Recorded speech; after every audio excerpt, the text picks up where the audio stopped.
उससे कभी मत घबराओ जो हकीकत में है ही नहीं, जो ना कभी था और ना कभी होगा। जो हकीकत में है वो हमेशा से था और उसे कोई भी खत्म नहीं कर सकता। जिस भी राजा की प्रजा हर वक्त कर की वजह से हर दिन दुखी रहे और जिसे की अलग अलग तरह के अनर्थ सहने पड़ते हैं, ऐसे सभी राजा की हमेशा से ही हार होती है। दो तरह के लोग इस दुनिया में स्वर्ग के भी ऊपर बसे हुए होते हैं। एक वो जो ताकतवर होने के बावजूद भी सामने वाले को माफ कर देते हैं, और दूसरा जो कि बुरे होकर भी कुछ दान पुण्य के काम करते रहते हैं। जिस तरह से तेल के खत्म हो जाने पर जला हुआ दीपक भी बुझ जाता है, उसी तरह से कर्म के कमजोर हो जाने पर भाग्य भी खराब हो जाता है। जिस तरह से सूखी पड़ी लकड़ी के साथ मिली होने पर गीली लकड़ी भी आग से जल जाती है, ठीक वैसे ही गलत लोगों के साथ अपना संबंध बनाने से सज्जन लोग भी एक न एक दिन दुख जरूर भोगते हैं। सिर्फ मन ही वो होता है जो किसी को भी आपका दोस्त और दुश्मन बना सकता है। एक ऐसा इंसान जो अपनी सभी इच्छाओं को छोड़ देता है, वो फिर हमेशा के लिए मैं और मेरा की इस लालसा और भावना से बिल्कुल मुक्त ही हो जाता है, और वही एक होता है जिसे की परम शांति मिल पाती है। तुम सिर्फ कर्म करते जाओ, फल की चिंता बिल्कुल मत करो। सच्चा धर्म हमारे लिए यही है कि जिन भी बातों को व्यक्ति अपने लिए अच्छा नहीं समझता, उसको फिर वही सब कभी दूसरों के लिए भी नहीं करना चाहिए। कभी भी किसी का भी सहारा लिए बिना कोई ऊंचा नहीं चढ़ सकता, इसीलिए सबको हमेशा किसी प्रधान सहारे का ही सहारा लेना चाहिए। अपनी महानता के लिए आप चाहे कितने ही तरीके आजमा लें, मगर मेहनत के बिना इस दुनिया में सब कुछ सादा है। जीत की इच्छा रखने वाले शूरवीर अपनी ताकत और पराक्रम से वैसी जीत हासिल नहीं कर सकते जैसी कि वे सत्य, सज्जनता, धर्म और उत्साह से प्राप्त करते हैं।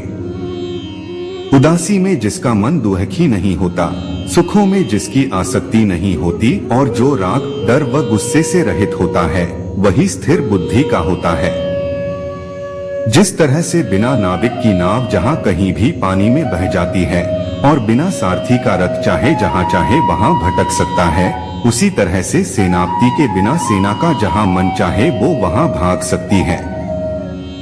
मिले हुए पैसों का इस्तेमाल करने में दो गलती हो जाती हैं, जिन्हें हर किसी को ध्यान में रखना ही चाहिए। एक है अपात्र को पैसा देना और दूसरा है सुपात्र को पैसा न देना। जो मुसीबत पड़ने पर कभी दुखी नहीं होता, बल्कि सावधानी के साथ उद्यम का सहारा लेता है और वक्त आने पर दुख भी सह लेता है, उसको उसका दुश्मन कभी भी पराजित नहीं कर सकता। राजधर्म एक नाव के जैसा है। ये नाव धर्म रूपी समुंदर में बसा है और अच्छे गुण ही उस नाव का संचालन करने वाली ताकत है और धर्मशास्त्र ही उस नाव को बांधने वाली रस्सी है। मीठे शब्दों में कही हुई बात कई तरह से आपका भला करती है, मगर यही अगर खराब शब्दों में कही जाए तो एक विशाल अनर्थ की वजह बन जाती है। समय सब कुछ बनाता है और समय ही सब कुछ नष्ट कर देता है। समय सभी प्राणियों को जला देता है और समय ही फिर से उस आग को बुझा भी देता है। एक पिता के लिए इससे बड़ी खुशी और क्या हो सकती है जब उसका बेटा उसके पास दौड़ता हुआ आता है और उसे अपनी छोटी छोटी भुजाओं से पकड़ लेता है, बेशक उसका शरीर धूल और गंदगी से भरा होता है। पुरुष बारी बारी से सुख दुख का अनुभव करते हैं, कोई भी इंसान कभी भी मिश्रित सुख का आनंद नहीं लेता है। एक बुद्धिमान व्यक्ति, उच्च ज्ञान रखने वाला, यह जानकर कि जीवन में उतार चढ़ाव आते ही हैं और ये न तो आनंद से भरा होता है और न ही दुख से। जब सुख आए तो उसका आनंद लेना चाहिए और जब दुख आए तो उसे सह लेना चाहिए। पुरुषों का अजय शत्रु क्या है? उनका स्थायी रोग क्या है? ईमानदार कौन है? बेईमान कौन है? युधिष्ठिर, गुस्सा सबसे अजय शत्रु है। लालच लाइलाज रोग है। वह जो सभी प्राणियों के अनुकूल है वह ईमानदार है और जो क्रूर है वह बेईमान है। न समझ लोग भविष्य में क्या हो सकता है, इस पर ध्यान दिए बिना ही अपना काम शुरू कर देते हैं। जो लोग समृद्ध होना चाहते हैं उन्हें बुरे दिमाग और बुरे दोस्तों से छुटकारा पाना चाहिए। हिंसा से बुराई करना दुष्टों की शक्ति है और क्षमा करके आगे बढ़ जाना ये पुण्य की शक्ति है।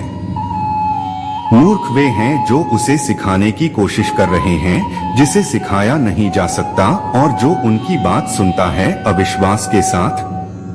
दोस्तों, इस वीडियो में बस इतना ही। मिलते हैं अगली वीडियो में। जय श्री कृष्णा।